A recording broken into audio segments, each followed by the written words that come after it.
అశ్వ సంవత్సరంలో కైలాస యాత్ర Shri Gayatri tours and travels 8977349696. ఒక్క నిమిషం ఆలోచించండి.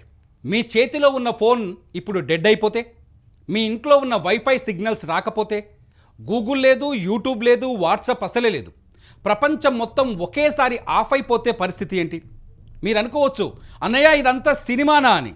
కాదు బాస్, ఇది పక్కా రియాలిటీ. ఇరాన్ ఇజ్రాయెల్ యుద్ధం ఇప్పుడు కేవలం భూమి మీద కాదు, ఆకాశంలోనే కాదు, సముద్రం అడుగున కూడా మొదలైంది. నిన్నటి దాకా మనకు గ్యాస్ రాకుండా అడ్డుకున్నారు.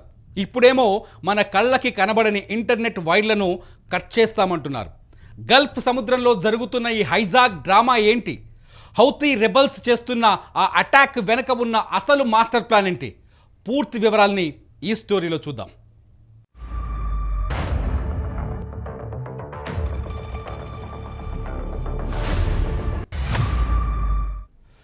ప్రపంచం మొత్తానికి అందే ముడి చమురులో 20% హర్మూజ్ జలసంధి నుంచే వెళ్ళాలి.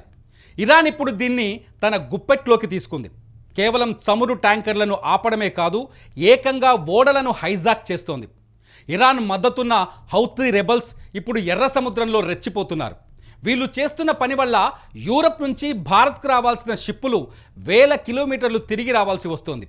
దీనివల్ల ట్రాన్స్పోర్ట్ ఖర్చులు పెరిగిపోతున్నాయి. అంటే అక్కడ బాంబు పడితే ఇక్కడ మీ కిరాణా కొట్టులో వస్తువుల ధరలు పెరుగుతాయన్నమాట.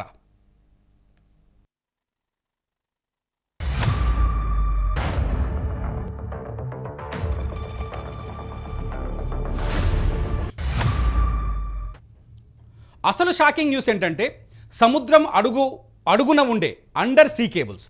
ప్రపంచవ్యాప్తంగా ఇంటర్నెట్ డేటా అంతా ఈ వైర్ల ద్వారానే వెళ్తుంది.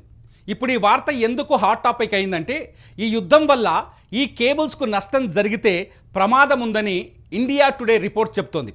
ఒకవేళ హౌతీ రెబల్స్ కానీ ఇరాన్ కానీ ఈ కేబుల్స్ మీద దెబ్బ కొడితే ఆసియా నుంచి యూరప్కు కనెక్షన్ కట్ అయిపోతుంది. అంటే మీ బ్యాంకింగ్ ట్రాన్సాక్షన్స్ ఆగిపోతాయి, ఐటీ కంపెనీలు మూతపడతాయి, ఏకంగా ఎయిర్లైన్స్ కూడా కుప్పకూలిపోతాయి.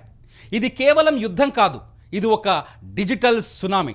ఇజ్రాయెల్ మీద పగ తీర్చుకోవడానికి ఇరాన్ మొత్తం ప్రపంచాన్నే బ్లాక్మెయిల్ చేస్తోందా అన్న అనుమానాలు ఇప్పుడు బలపడుతున్నాయి.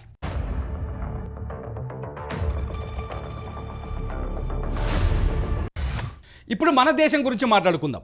భారత్ గ్యాస్ కోసం ఖతార్ మీద, ఇంటర్నెట్ రూట్ల కోసం ఈ ఎర్ర సముద్రం మీద ఆధారపడి ఉంది. ఒకవైపు గ్యాస్ సప్లై కట్, మరోవైపు ఇంటర్నెట్ ముప్పు. మన ఆర్థిక వ్యవస్థ మీద ఇది కోలుకోలేని దెబ్బ అవుతుంది. అమెరికా రంగంలోకి దిగినా, బ్రిటన్ హెచ్చరించినా ఇరాన్ మాత్రం తగ్గేదేలే అంటోంది. పెట్రోల్ ధరలు పెరగడం ఒక ఎత్తు అయితే, నిత్యావసరాల వస్తువుల కొరత ఏర్పడటం మరొకెత్తు. మనం ఇక్కడ హాయిగా నిద్రపోతున్నాం, కానీ అక్కడ జరుగుతున్న పరిణామాలు మన జీవితాలను తలకిందులు చేసేలా కనిపిస్తున్నాయి.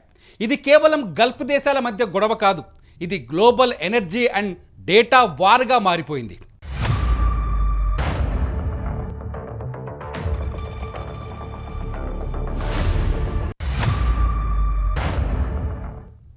మరి దీనికి పరిష్కారం ఏంటి? ప్రపంచ దేశాలు కలిసి ఇరాన్ను అడ్డుకోవటం ఒక్కటే మార్గమా, లేదంటే యుద్ధాన్ని ఆపడం మరో దారిగా మారుతుందా?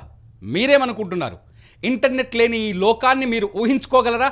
ఒకవేళ నిజంగానే గ్లోబల్ బ్లాక్అవుట్ జరిగితే సామాన్యుడి పరిస్థితి ఏంటి?